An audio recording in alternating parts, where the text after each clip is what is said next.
Trazendo um destaque, vendas em incorporação da JHSF sobem 5,6% no terceiro trimestre. Eu queria esse olhar, Vitor Kitzmann, para a prévia operacional e também saber se a empresa está vivendo um bom momento agora. Muito bom, Sandra. Sabe que saiu hoje essa prévia, então já quis preparar o material para a gente, né? Boa. Foi a última incorporadora que trouxe o resultado para a gente e trouxe hoje de manhã. Por que ela demora mais? Porque ela, na verdade, não é só uma incorporadora, ela tem um monte de segmentos. Então, eu trouxe até uma tabelinha aqui, porque se você olhar a prévia, você vai ver que são 3, 4, 5 páginas de leitura. Eu fiz um resuminho aqui só para vocês entenderem como que foi de uma forma geral. Vou tirar a minha foto daqui para poder, a minha imagem para poder ler melhor aqui. Então, assim, primeiro, uma visão geral. Tudo cresceu, e essa é uma notícia muito boa. Vou começar falando de shoppings. Muita gente do mercado vinha me perguntando, achando que todo mundo está falando, hoje de logística, que o setor de shoppings esse trimestre não vem muito bem. Não é um risco para a JHSF? Eu sempre comentei, JHSF tem um perfil de shopping diferente da média, porque é um shopping de alta renda que costuma sofrer menos em momentos mais turbulentos de PIB. Então, aí está a prova. As vendas do shopping center deles subiu quase 11%, e a mais importante, que é a Same Store Sales, né, que é a linha de baixo, shoppings que eu coloquei, SSS, subiram 8,7%. Ou seja, comparando só as mesmas lojas, tirando o que eles venderam ou o que inaugurou, ainda subiu quase que 9% ano contra ano, né? Olhando o terceiro trimestre desse ano, e toda comparação é nesse sentido, tá? Comparando com o terceiro trimestre do ano passado. E um detalhe, o shopping de mais alta renda que eles têm, que é o SCJ, que é o Shopping Cidade Jardim, que quem tem aqui em São Paulo sabe, é um marco aqui da altíssima renda, cresceu em 16,1%. Então, é um número bem expressivo.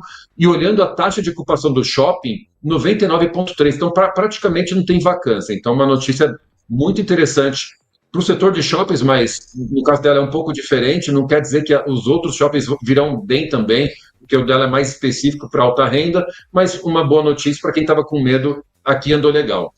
A parte de hotel e gastronomia, então primeiro falando de hotel, a média diária subiu 9,2%, então de novo, estamos falando de altíssima renda, e um destaque aqui, que começou a primeira fase do Fazano Sardenha, então que é a parte do Beach Club que eles já fizeram, daqui a pouquinho vem o hotel e alguns residenciais também. E a taxa de ocupação não cresceu, segue no mesmo patamar de 54%. Restaurante, couvert médio, né, aumentou em 7,5%, principalmente o restaurante Fazano e outros restaurantes que eles têm participação, principalmente, não de forma direta, eles cobram mais pela franquia desses restaurantes, né? É uma taxa que eles cobram, então eles não têm muito, eles não têm o restaurante Fazano, não é deles o restaurante, eles acabam deixando para investidores, eles vão cobrando uma taxa em relação a isso, mas um bom crescimento no couvert médio, né? Que o valor da conta cresceu 7,5%, mas o total vendido praticamente estável, 0,2%. Aqui agora o grande destaque, Sandra, eu acho que pouca gente fala sobre isso, mas eles estão tendo um desempenho nos aeroportos, no aeroporto internacional que eles têm, isso me faz também falar que, por você trabalhar com altíssima renda, você acaba tendo um nicho de oportunidades que, de repente, o mercado não precifica. Então, há 5 anos atrás, nem existia esse aeroporto, não era nem projeto. E como eles começaram a falar, muita gente torceu o nariz, falou, você acha que eles vão ganhar dinheiro com o aeroporto? Bom, já é uma operação que dá muito dinheiro para a companhia, estamos falando, se eu não me engano, algo próximo a 50 milhões de reais de EBITDA por ano. Aqui é o Santa Catarina, né, Kitzmann? É o Santa Catarina. Acabou de aumentar de 12 para 16 hangares, eles têm potencial para quadruplicar o tamanho do aeroporto em relação aos 16 hangares atuais, e anunciaram mais 3 hangares para ser feito no ano que vem. E olha o crescimento deles, movimento 65% ano contra ano. Lembrando que isso vem acontecendo ano após ano, não é que é uma coisa nova, tá? É uma operação que já tem acho que uns 4, 5 anos de operação. E abastecimento, né, parte de combustível que eles vendem para os aviões que ficam angarados lá, crescimento de quase 46%. Então, assim, para mim, o grande destaque, a parte de aeroporto. E incorporação está mais ou menos neutro. Tem a ver com o lançamento, eles não lançaram tanto esse trimestre, mas olha uma informação importante. O crescimento em lotes foi mais significativo, tá? Foi de 83%. Por que estou falando isso? Porque lote é que nem quando você vende um terreno sem a residência, depois quem comprou que vai fazer sua residência, como foi na Fazenda Boa Vista. Qual que é a importância disso?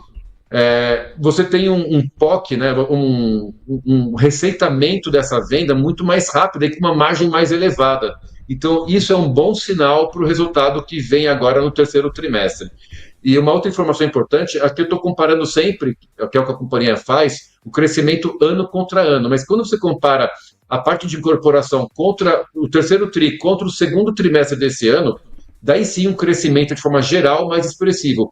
36% de crescimento. Então, vem numa aceleração importante. E lembrando, eles anunciaram recentemente que vão vender para um grupo de investidores, não tem mais detalhes sobre isso, um total de 4,6 bilhões de reais em estoque e projetos que ainda não foram lançados. Lembrando que o valor de mercado da JHSF inteiro é de mais ou menos 4 bi. Eles estão para anunciar uma venda, não sabemos se vai dar certo, né? Eles falaram que é uma compra garantida, né? Uma oferta firme, vamos falar assim, mas tem alguns detalhes para serem validados antes, de 4,6 bilhões, mais do que o valor de mercado da companhia. Então, de novo, altíssima renda, segue bem resiliente, essa é uma boa notícia para quem gosta do setor.